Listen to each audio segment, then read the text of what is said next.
அம்மாடி,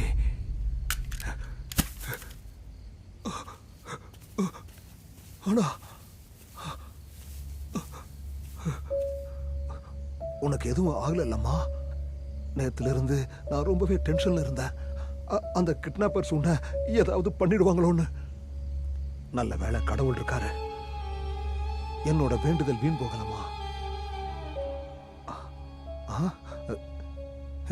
இது என்ன இடம்?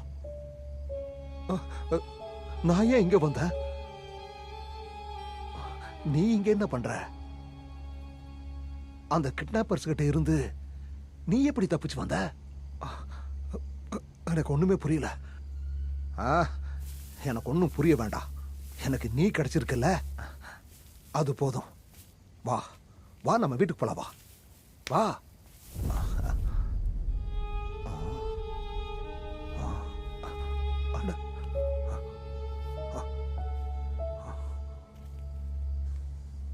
அது என்னோட வீடு இல்ல, சிறைச்சாலை. அம்மாடி, நீ என்னம்மா பேசிக்கிட்டு இருக்க? ஆக்சுவலி நான் பிறந்ததுல இருந்து இன்னைக்கு வரைக்கும் அந்த வீட்டுல எனக்கு இருக்கிறது கெட்ட நினைவுகள் மட்டும்தான். நான் பிறந்ததுமே என் அம்மாவை இழந்துட்டேன். உலகத்திலேயே யாருக்கும் வராத விசித்திரமான நோய் வந்து படுத்த படுக்கையா இருந்தேன். மற்ற பசங்கள்லாம் வெளியில சுதந்திரமா விளையாடிட்டு இருந்தப்போ நான் மட்டும் அறைக்குள்ள அடப்பட்டு கிடந்தேன். மழையில நனைஞ்சதில்ல, வெயில்ல விளையாடினதில்ல, ருசியே இல்லாத சாப்பாடு.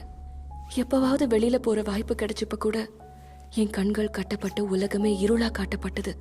பிறந்த நாள் அன்னைக்கு மட்டும் கிடைக்கிற அப்பாவோட பாசம், அந்த பாசத்தையே மறக்கடிக்கிற அளவுக்கு மாசத்துல 3 நாள் நான் அவஸ்தப்பட்ட அந்த வலி, சாவை விட கொடூரமான அந்த வயிற்று வலி, அது வீடே இல்லை. அதை நினைக்கும் போதெல்லாம் பயம்தான் வருது. அது என்னோட வீடு இல்லப்பா, நரகம். உன்னை காப்பாத்தணும்னு நான் செஞ்ச முயற்சிக்கெல்லாம் இதுதான் பரிசா? மனைவியை இழந்த எனக்கு உன்னை தவிர வேற யாருமா இருக்கா? நான் இவ்வளவெல்லாம் பண்ணது உன்னோட நல்லதுக்காகத்தான், என் பொண்ணுக்காகத்தான். போய் நீங்க சொல்றது எல்லாமே போய்.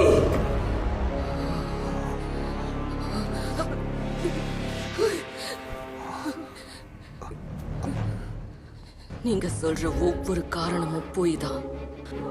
எனக்காக சொன்ன காரணமும் போய், பொண்ணுன்னு அன்பு காட்டினதும் போய், உங்க பாசமே போய். என்ன பெத்த தாயோட மரணத்துக்கு காரணமே நீங்க தாங்கிறத என்னால எப்படி மறக்க முடியும்?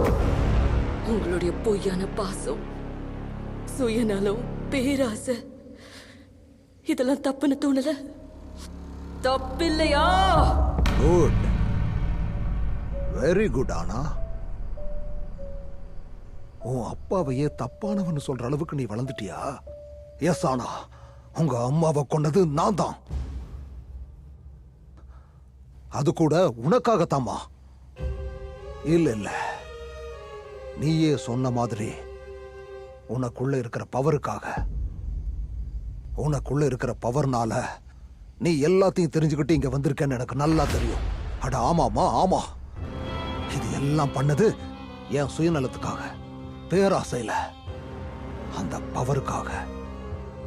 வர்மா வம்சத்தோட பேரு